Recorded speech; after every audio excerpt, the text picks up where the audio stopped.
Hola, hola, bienvenidos a una charla más de nuestro congreso Cábalas.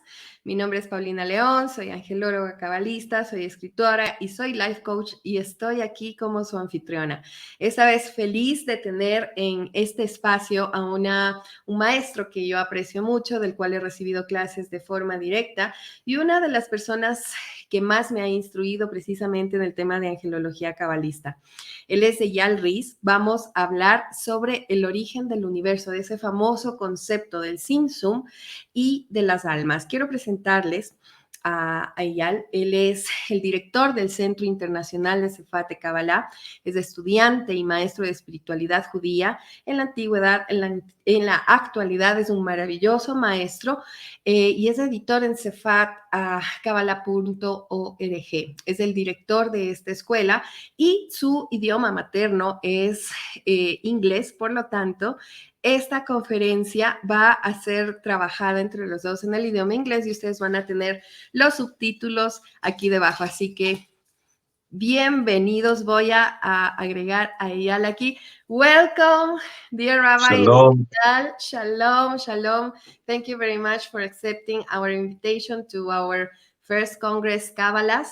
You are one of my my most weighted speakers for this topic.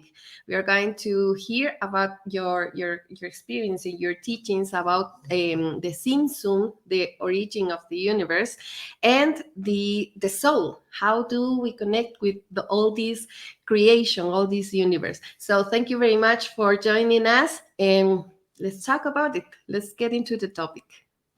Okay, shalom, greetings and welcome everyone.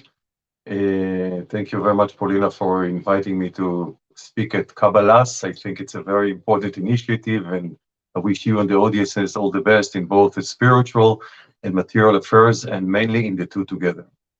So, the origins of the universe, well, it didn't start from the Tzimtzum, from the contraction of the divine light. It started with God Himself, who actually created the Tzimtzum, who made the Tzimtzum, and the contraction of the infinite divine light to make room, to make space for the creation. In fact, there is a verse in the prophet Isaiah in the Bible, and I'll say the Hebrew, then I'll translate. It says, Anochi bar asiti aretz, ve'adam alea barati. Wow. This sentence actually capsulizes and includes everything that you mentioned in the title for this talk. And I'll translate. Anochi, it's not too many words, but they mean so much. Anochi means I. But the term Anochi refers to the loftiness of the essence of the divine. It's beyond the revelation, it's beyond and above all names. Anochi means the essence of the divine. And then comes the next word, asiti. Asiti means I made. Asiyah. Asiyah refers also, we know in Kabbalah, to the lowest spiritual world. Out of the four spiritual worlds, from above to below, in Hebrew, Atzilut, Bri'ah, Yetzirah, Asiyah, in English, emanation, creation, formation, and action. And yet we also have the physical world of Asiyah, which is this physical world, is called Asiyah. So it says, Anochi asiti aretz, I have made, I have acted, I have performed in the physical sense. Aretz, which means the earth, okay. So that means Anochi, from the essence of the divine, after numerous contractions, numerous limitations and diminishing of the light, but mainly the term contraction, because it wasn't quite an evolutionary process, rather it was a drama, that occurred only once, the first premiere, the first prime Tzimtzum in the infinite light, so much that the physicality could have appeared, could be something, a matter that we can relate to. So these are the first three words. Again, Anochi asiti aretz, which means I have fashioned, I have made, actualized the earth, aretz, the land, physicality.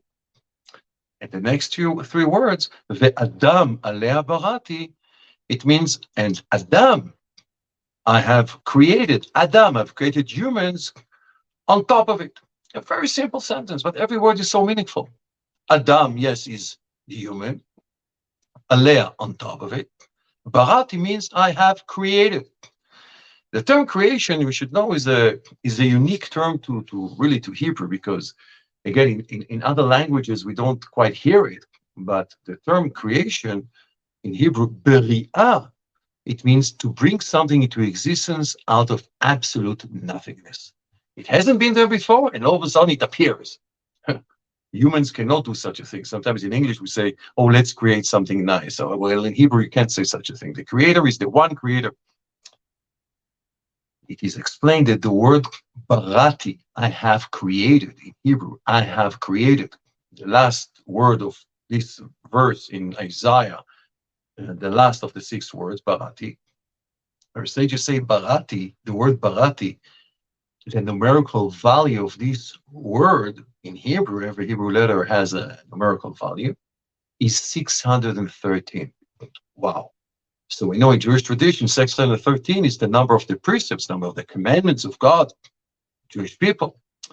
But before that, what I want to say, it is something to do with every human being, because every human being is created in such a way that he has 613 aspects to his being. What are those? As we learn in, again, Jewish tradition, of course, in Kabbalah, it's discussed in length. It's the 248 are the number of the organs of the human body, and 365 is the number of the sinews. So add up 248 to 365, and you get the complete human. And it's just like the Sefirot, when we speak about the 10 Sefirot, which form the structure of the anatomy, the foundations of the anatomy of the soul, the faculties of the soul invested and clothed in the human body. And the 22 letters is like the strings, so similar. It's like this, the expansion of this is to 613, which is, again, 248 is the number of the organs, and 365, like the sinews, the connection between the organs and the limbs and so on, just like the 22 Hebrew letters are connecting the 10 Sefirot in the human body. So it's very interesting. So we see in one sentence, in one verse from the Bible, we see all those concepts of the tzimtzum, the contraction, and the creation and purpose of the contraction, and the creation of the physical earth, so that there will be a human being. All human beings who come from Adam. Adam is one human being who was the physical, but also the spiritual foundation, father of all humanity, from one human being. So there will be Adam, and Adam, through his good deeds in this world, will bring the divine light, the infinite light of God, into this finite world. And the infinite light of God, how do we bring it? Through our good deeds in this world, which are also numbered 248 positive deeds, and 365 those things that we prevent ourselves from doing. And of course, it's in so many levels of the soul and the spiritual worlds and so on. And also, as we demonstrated from Adam, the microcosmos of Adam is a micro universe, as we learn in Kabbalah, from his physicality, also from his spirituality. So Adam, therefore, has the power. Each human being with his own challenges in life, his own role in life, the level of his soul, his life story, his name, the language he speaks, the challenges and that he has facing in his life, is able to refine and elevate his share of the world and bring light to his share of the world. And when we, all descendants of Adam, each one does his share, then the divine presence will ultimately, dwell in this beautiful world that God has created, and the revelation and the coming back of the divine light, the supreme divine infinite light of God into this world will be on a much higher level than how it was prior to the construction. And there's a deep philosophy behind it. What's the deep philosophy?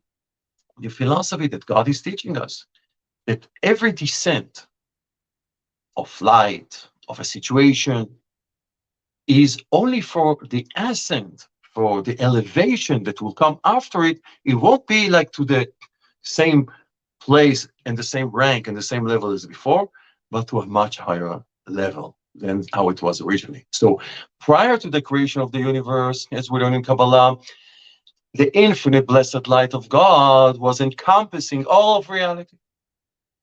And then there was the contraction in order to make room for the finite world to be created.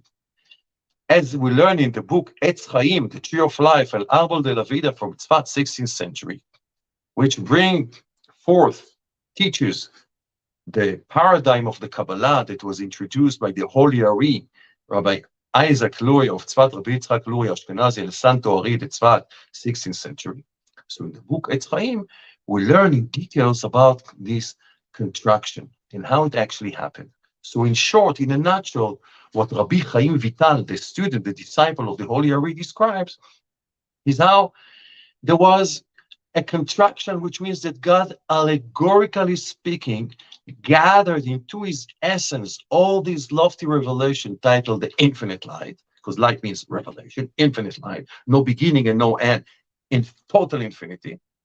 And once he gathered this light into his essence, a void space was left. And into this void space, a linear light, a contracted light, limited light, shined through. And that formed the foundation of this finite universe. So in other words, prior to the creation of the universe, there were two powers of God being out there, and just like now. But what those powers were, it was the power of God in the infinite and the power of God in the finite. But the power of God in the finite was merged into the power of God in the infinite. So all that was seen was really the infinite. But the contraction, what it also means, therefore, is that the infinite was like absent, was hidden, was concealed, and was merging into the essence of the divine. So all that was left was the power of God in the limitation. And the power of God in the finite, in the limitation, that is this linear light that we're speaking about, that made room and made possible eventually for this magnificent creation to come into being. But, as we said before, well, first was the infinite light, and then there was a contraction, was the absence, was the diminishing, was the descent, so that eventually the infinite light that will return to appear. That's what we call in Kabbalah, that's the ultimate redemption of all lights and all revelations. It will be, the infinite light will be on a higher level than the infinite light from before, but this is a topic for another discussion. So it's, again, by divine providence that you and I are speaking about this subject today. And I will mention something about it today in day and time. Well, nowadays, it's interesting because in Jewish calendar, we are now a day prior to a new month, which is called Adar. In the month of Adar, you know, the zodiac sign for Adar is Pisces. And it means abundance, it means fortune, it means My luck. sign. Your sign, oh, here we go. Yes. And it also means happiness. But Adar, when you break it's the happiest month, it's the holiday of Purim. But the month of Adar, when you break the name Adar into particles, like, you know, you take the particles, the letters, it's like Aleph Dar. What is Aleph Dar? Aleph is the first letter of the Hebrew alphabet. It's the first letter of the word Anochi, which is the first letter, the word I mentioned before from the verse in Isaiah. Anochi, which is the essence of the divine. As we know, the Torah, the creation, it starts with the letter Bet, the B sound, Bereshit, in the beginning, because it's the first letter of the Hebrew word Beracha, which means a blessing or a benediction. But that's the creation itself. But the Aleph is a supreme divinity, also the first letter of the Ten Commandments, a supreme divinity, which is totally above. And Aleph, Dar in Hebrew means resides, dwells. Like the word apartment in Hebrew is dira. So Aleph Dar, that's the month of Adar. It means that the essence of the divine is residing in this world. And that's what he wishes. And how? Through happiness, because Adar is the happiest month of the year. So it is through happiness when we adopt the custom of a happy life and happy state of mind. And why not? There might be challenges, there might be issues, there might be concerns, there might be obstacles and things for a person to deal with. That's very normal. But it doesn't change the fact that God wants us to be happy. And through this happiness and positive motivation, positive attitude, that's the way. And gratitude, of course, an attitude of gratitude, that's how we bring divinity down into this world. It's through sadness, through melancholy, through heaviness. Sorry, that's not what God wants from us. He wants us to be happy and full of life and full of enthusiasm and energy. And this is mainly happening when we know we're part of something so big. It's called the purpose.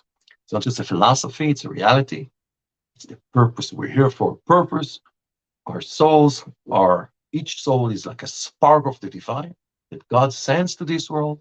And each one of us, you, the audiences that hear us, me, my wife, everybody around us should be acting as the emissary of light that they are. That's what God gave us the soul. And when we look in Genesis, how God gave the soul to Adam, he blew into his nostrils a breath of life. This breath of life is the divine spark that we all, each and every one of us, has inside of us to carry this mission of bringing this infinite light of God to this world. And it's so very interesting because by divine providence, again, today it's the Torah portion that we study this week is called Truma.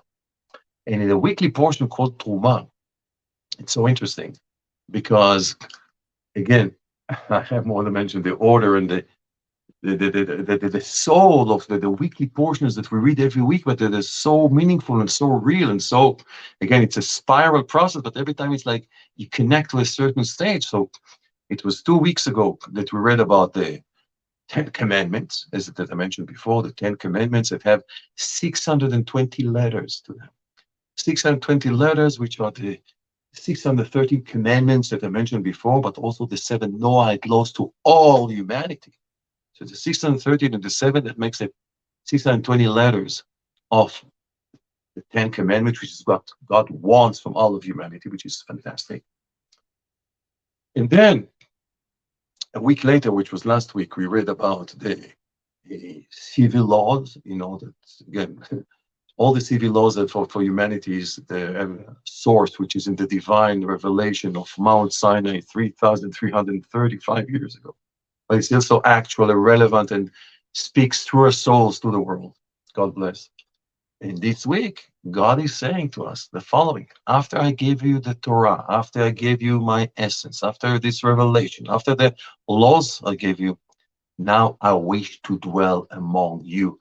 Build me a sanctuary. This is what's happening in this week's Torah portion called Truma. Build me a sanctuary. How do you build a sanctuary? You take all the materials of this world, the gold.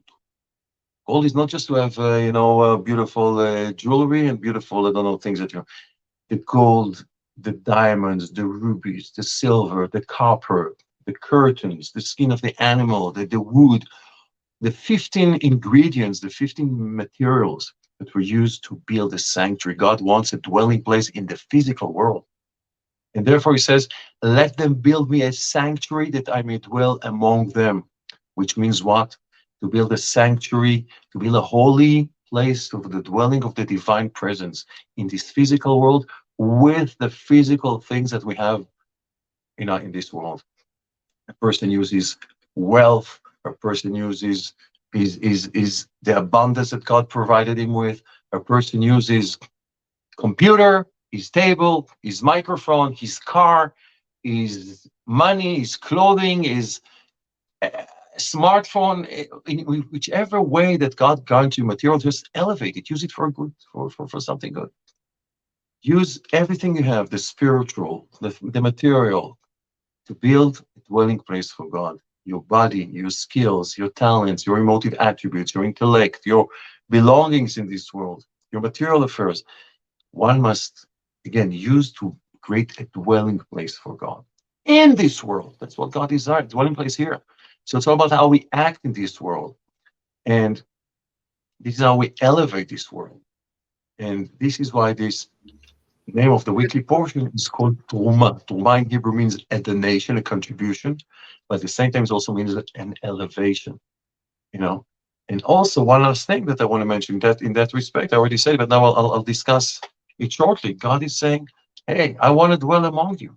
So therefore he says, let them build me a sanctuary that I may dwell among them. I may dwell in them. Meaning he doesn't say I may dwell in it, in the sanctuary. I may dwell in them, among us. God is desiring, allegorically speaking, to dwell among humans. Why not? To give us all the tools to make this place better than the Garden of Eden. And further, Kabbalah teaches how every person can and should make a sanctuary out of himself also. How do you make a sanctuary out of yourself? That will be another class, God willing, that we'll have one day. But the narrative that we learn is to look at the structure of the tabernacle, of the sanctuary, of the elements, of the utensils, of the holy garments of the high priest, of everything that was there in the holy temple of God. And from everything we can take a lesson, a guideline of how we can use it in our own spiritual life and make this world a dwelling place for the divine. It's really beautiful for me how in Kabbalah you have understanding and explanation for everything from my point of view. So I want to ask you a few questions, thinking about how the your audience will be thinking maybe some questions that they will have. Going back a little, we understand that the first moment before, at the beginning, only light, right? And the first moment was a contraction. How do we understand this contraction? Is the absence of the light? Is the diminution of the light? Why I'm asking this? Because this is the part where most people or lines of thinking say, see this word, there's no God. God is absent. God is not here. So how should we understand this contraction, and how can we be that vessel from bringing back the light to this world? Look, the funny thing we can say, but it's very deep, is that God created such a world in such a way that people can deny his existence. It's a paradox, and it's funny. But when you understand that this is how he actually created it, then wow, then understand the whole purpose. So in Hebrew, the word olam, which means world, mundo, it really means concealment. God created concealed, hiddenness. That's what he created. You know, there's so many things we don't see. Even in the physical world, we don't see microorganisms. We don't see subatomic elements. We don't see the past or the future. We don't see the big picture. We don't even see above the ceiling, and we don't see above the ultraviolet or below the infrared. We don't see the big plan, and we don't see divine providence always. So even in the physical, we don't see. How much more so in the spiritual? So that's how God created the world. He created the world that you don't see, but you understand deeply in your mind. A metaphor that can explain something about it. You know, when, let's say, a teacher, a great teacher, is a very lofty mind, very deep, very profound, very spiritual, very high, a genius, a real genius. I don't know when the last time we saw one, but there are some such people that have all the qualities of geniosity, of intellect, of spirituality, of divine wisdom. And he needs to teach now somebody that's on a much lower level. What does he have to do? He has to conceal, to contract his big mind and estimate, okay, the measure, the level of the student, of his mind. Whether the student is young or old or doesn't matter, but he's not on his level. So he puts his mind, his loftiness completely away. It's like But to do that, he's like totally in his own mind, thinking now, creating vessels for how eventually to be able to give it over to somebody whose mind is so much more limited. And only later, after he finishes being just totally within himself, like not seen, not visible, but nobody knows what he's even thinking, he's able to reappear and give over the light and wisdom to the student who's in a much lower level. That's a not bad metaphor to explain how it works between us and God. God is to conceal and contract and limit and diminish in such a way that we can receive and that our vessels do not shatter, but rather absorb properly. This thing that I just mentioned now is together with other things I already shared today, it takes processing, right? It takes thinking, it takes contemplating, and it takes meditating, and it takes sometimes hearing it again and again. And while hearing another class or another talk, we're just offering the uh, methodology of how people can grow in the spiritual, although they don't have a background. I sometimes give this metaphor, that people ask sometimes even, what is spirituality? How do I even approach it? How do I connect with it? So sometimes the metaphor that we use is like to say, a person that goes into a store that sells perfumes. Okay, sometimes you buy, sometimes you don't buy, sometimes you didn't find what you looked for, whatever. But once you spend like 15 minutes in the stores of a store of perfume, you go out and you smell. People smell you. You come into, I don't know, a person's car and says, "Hey, what's this smell around you?" It's like the same thing when you start learning spirituality. You're immersing yourself in the smell. The next time you come, like more connected, smell more spiritual, and more adapted and accustomed to the terminologies, to the way of thinking. In terms like tzimtzum, it sounds like, oh, what do you want from me? It's like advanced Kabbalah. No, start processing it, think about it, and then you'll become more connected.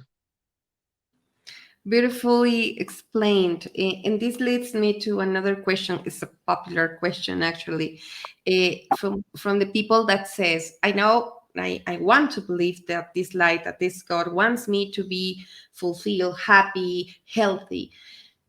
Why not give us everything? Because he's God, he's the light, he has everything. Why doesn't he give everybody everything?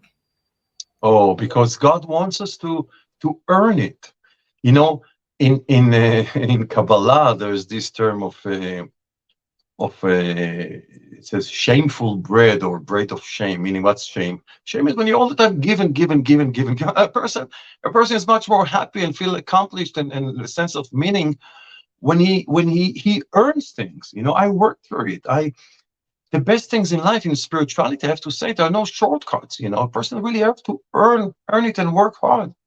Sometimes you an angel will show himself to me and teach me everything, and he's not okay. Maybe, I don't know, if it might happen. It's a tzaddik, a lofty soul from the upper worlds, or you find a good teacher, this and that.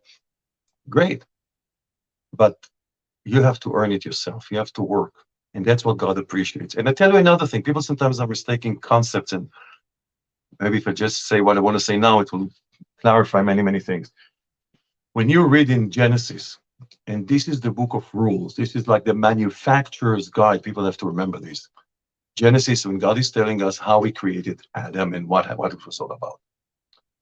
So it says, I said the Hebrew, "Vayenicheu began Eden le'ovda u'leshomra." And God placed Adam in the Garden of Eden to work it and to guard it. Hey, wait a second. People think that the Garden of Eden is a place of rest and enjoying the divine light. Okay, but that's not what God is telling us. God is telling us that Adam in the Garden of Eden was to work and to guard it. So again, the Zohar, famous text of Kabbalah from 2nd century, is telling us, Tikkunei Zohar, is telling us that to work it, it means to do all the positive mitzvot, all the positive good deeds. And to guard it is to stay far from all the negative possibilities. And what is it really all about? It's all about bringing light to the Garden of Eden, to the lofty Garden of Eden. It's the first day of creation. From the infinite light already. So Adam was placed in the Garden of Eden. The Garden of Eden is here in this world. And in this lofty place, the lofty shrine, the lofty, divine meeting place, intimate place of where God meets with human souls in this world, still it was Adam's role to bring even then, at the dawn of creation, even a greater light. How much more so that now that the world is so concealed, right before the big light of the coming of Mashiach, the building of the Holy Temple in Jerusalem that we're all waiting for, the third eternal temple, and there's still darkness in the world, how much more so that we have to increase even in more light, to bring in more light into the world. That's what we have to understand, again, historically and from a broad perspective, the role of people, especially in our generation. And I have to tell you, you know it, but it's time that you visit and other people visit, also those who haven't been for a long time to us. That's what we teach at the Tzfat Kabbalah Center in all languages, and people are like, every person who walks out of our center after a retreat, after a learning session, this and that, he walks out knowing, not just believing or understanding, but knowing deeply that he is an emissary of light.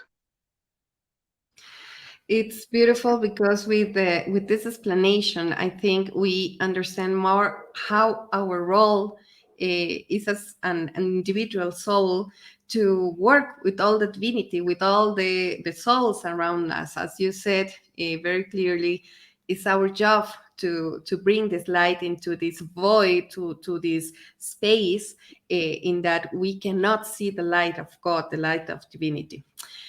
But I tell you what, Paulina, one last thing. A person needs to know that, yes, he brings down the light now through his good deeds, but the light is like in a box. It's like a treasure. Great. It's brought down here. We just don't see it. But very soon, there will be no more concealment, and you will see all the lights. That's a good metaphor as well. Paulina, thank you so much. Thank you, dear Rabbi Eyal. As I said in the Spanish introduction, I thank you a lot because you teach me so much about angels and about Kabbalah, and that's why you're one of the speakers invited to this congress. Thank you very much for your generosity, and I will see you in the other room with the other speaker that is waiting for us. Thank you very much. Okay. Thank you so much. Gracias. Gracias a todos ustedes. Nos vemos, como le decía Eyal, en la siguiente charla que ya está lista y disponible para ustedes. Cuéntenos qué les pareció, cuáles son sus pensamientos acerca de esta ponencia y de todo esto que hablamos de la creación del universo y cuál es este rol que nosotros desempeñamos. Gracias por su atención y nos vemos en la siguiente sala.